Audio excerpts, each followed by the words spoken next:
உலக முதலீட்டாளர்கள் மாநாடு வெற்றிகரமாக நடைபெற்றுள்ளதாக தொழில் நிறுவனங்களின் தலைவர்கள் தெரிவித்துள்ளனர்.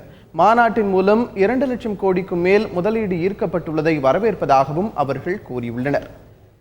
60 கண்ட்ரீஸ்லேருந்து இன்வெஸ்டர்ஸ் வந்து இதெல்லாம் பார்த்து டிஸ்கஷன்ஸ் ஆன பிற்பாடு they have signed to invest 2,06,000 crores.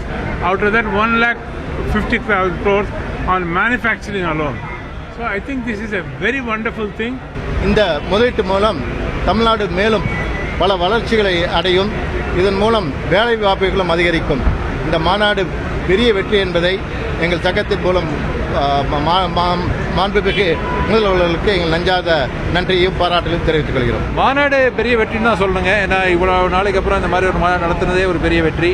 இது வெளிநாட்டில் வந்திருக்கவங்களுக்கு மட்டுமல்ல, உள்நாட்டில் இருக்கவங்களுக்கும் இதை நம்ம செய்யணுங்கிற ஒரு தூண்டுகோலாக இது அமைந்திருக்கிறது.